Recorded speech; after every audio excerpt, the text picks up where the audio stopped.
Hey everybody, welcome to Leon's Chainsaw Parts and Repair.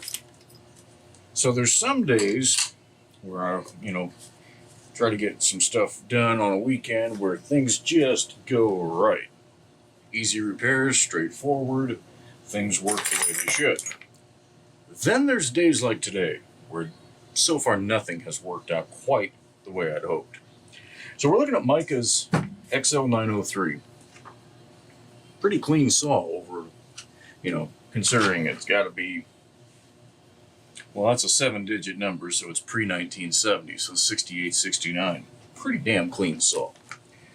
But he was having some real trouble with it.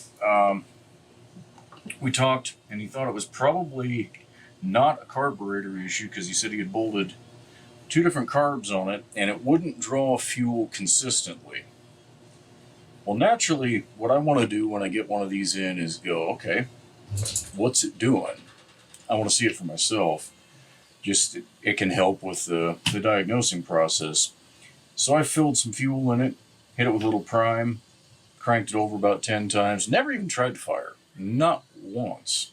And it didn't act like it was flooded to beat hell, but I could see wet on the spark plug. Pull the spark plug out. Okay, it's got spark. Put my actual 1/4-inch gap tester on it, no spark. It wasn't firing this.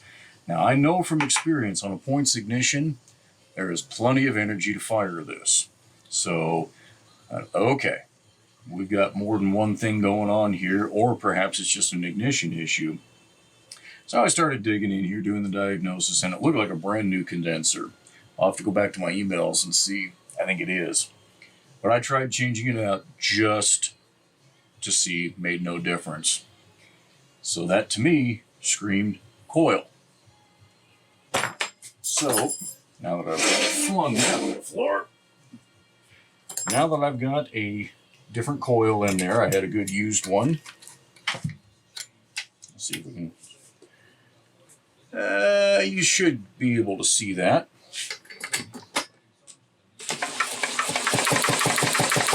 Nothing else, you guys can hear it. Look at how low a RPM I'm getting that thing to fire consistently. Full speed on this DeWalt is 3,200 RPM, so even assuming it drug it down to 2,500, would not fire that. So this coil was definitely getting weak. Why? I don't know. No idea. Something's breaking down on the inside. So that's dealt with. Good to go, right? No! Because as the saw was laying on its side and I was doing all that work and jostling it around, I ended up with the equivalent of, probably a thimble or more of fuel floating around in the airbox here. So something's going on with this carb. You can see all the wet that's back in there. I'm going to guess when I throw a pressure gauge on it that it's going to bleed right off.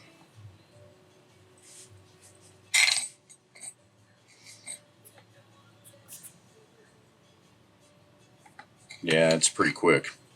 Look at that, it's dropping down and I can feel gas hitting my hand. See it dripping there off the choke shaft? Shouldn't be doing that.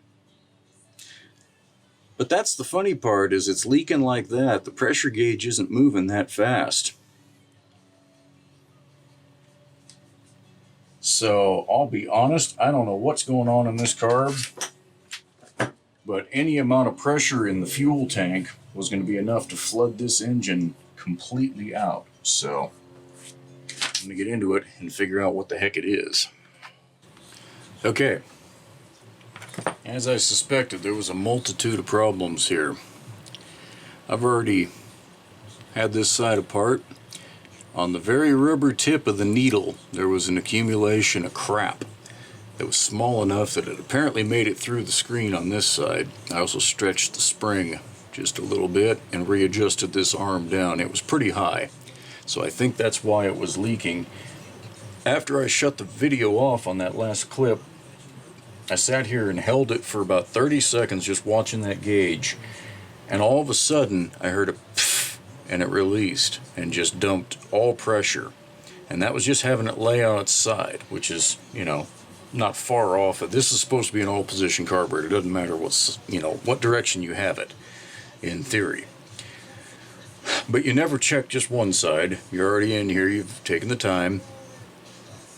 You guys see that fuel screen? That ought to be a nice, shiny silver color, and it is not.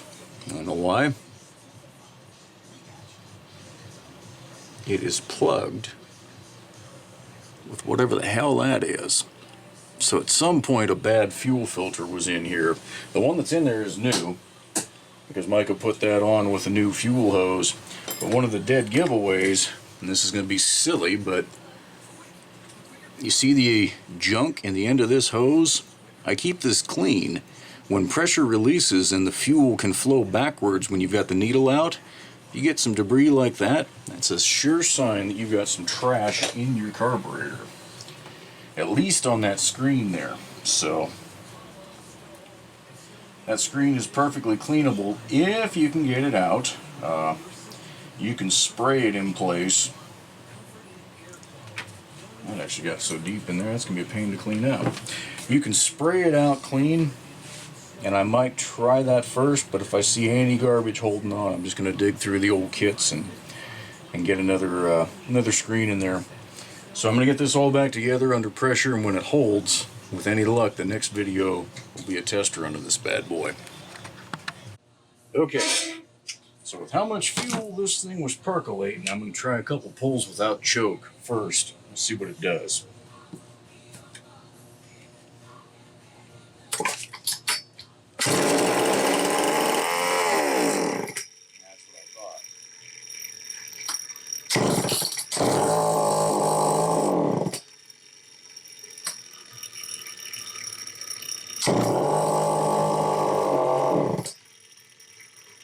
Impressed with that.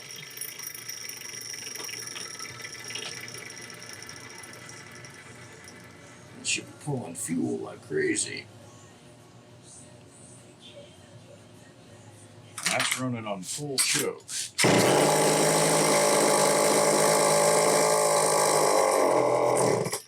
Absolutely no throttle response. That is interesting, folks.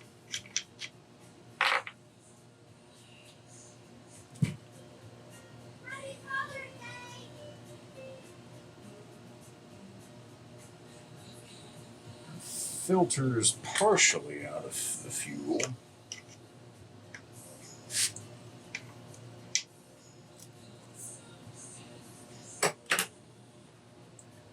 Well, it doesn't look terrible.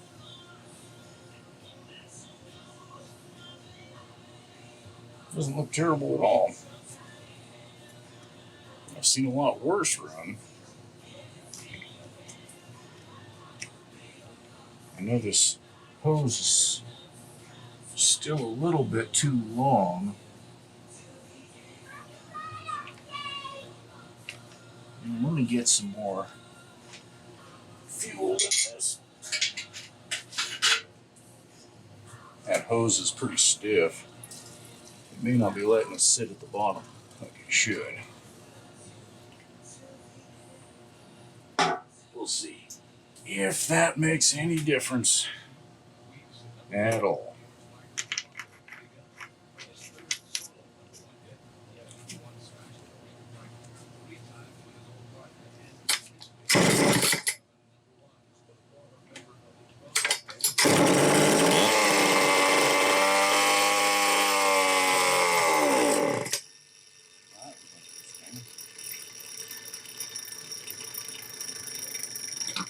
Try that again.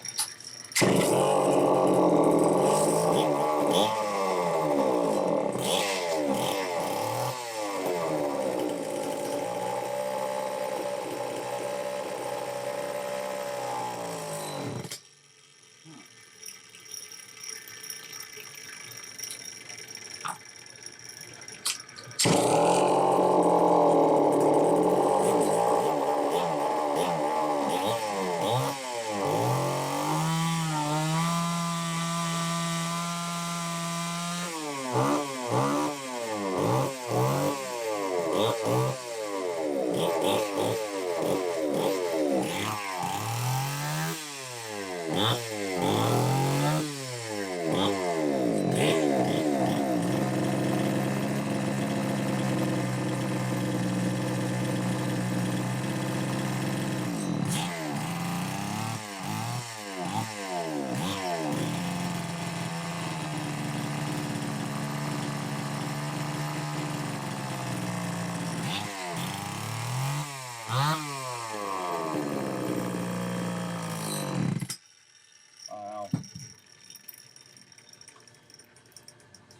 don't know, folks.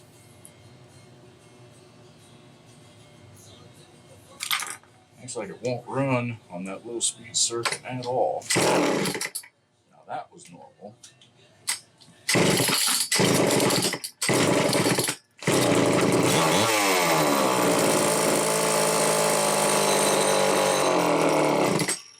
Now, all right. Now we're back to where Micah left off. Okay, well, it's back into that carburetor. I'll be damned if I know what the hell it is. I haven't got the foggiest clue. Everything looked great.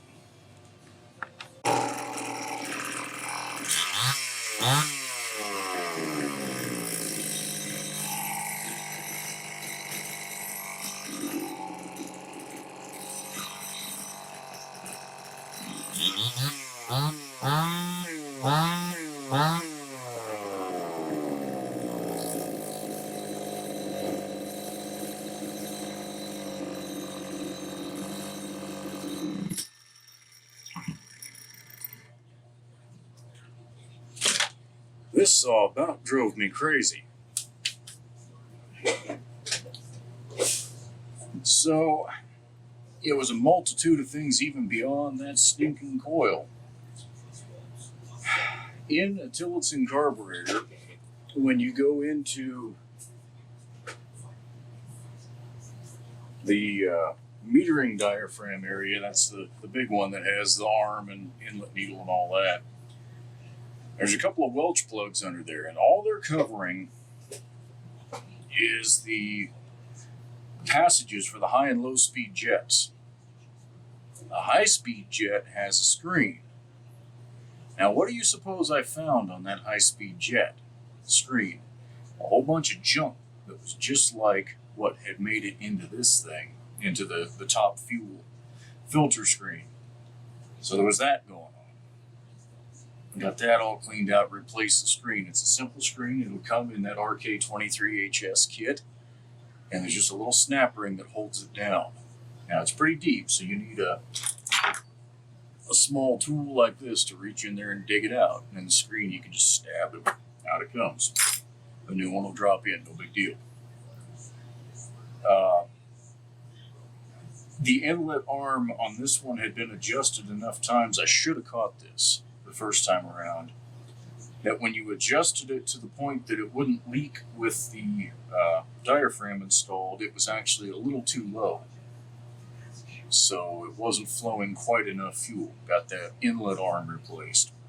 It's holding pressure. There's not an ounce of fuel that's dripped out of the back of the carb here. The final thing, the fuel hose that was in here is a size bigger than what's there now.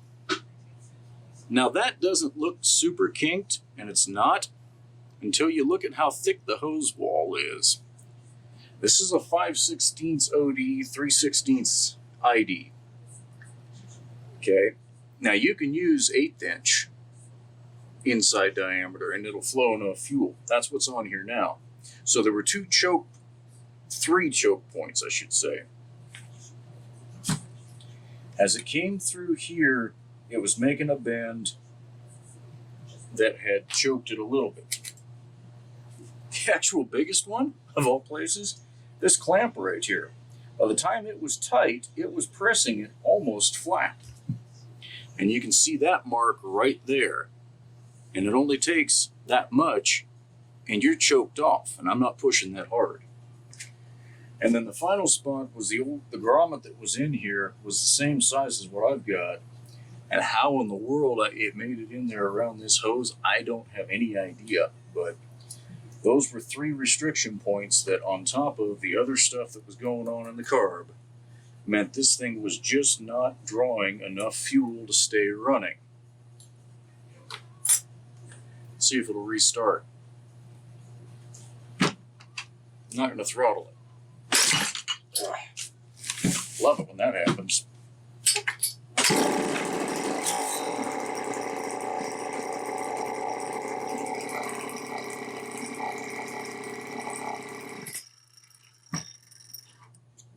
It'll start and idle like that. It doesn't have enough restriction to be a problem, and it's revving out good. Governor's working. While I had it out this time, I went ahead and pulled that thing out and just unseated that ball a little bit. Same tool. That's all I do. Make sure they're not stuck. It's such a simple thing. All that has to do is the pulse from the engine unseats that ball, and fuel flows at high speed, so it cannot be tuned too lean. So, after all of that, Micah, I think I want to let it sit a day, give it my customary time for gremlins to develop, and if it fires up again, say tomorrow without any trouble, I'll get it drained, aired, boxed up, and headed your way, sir.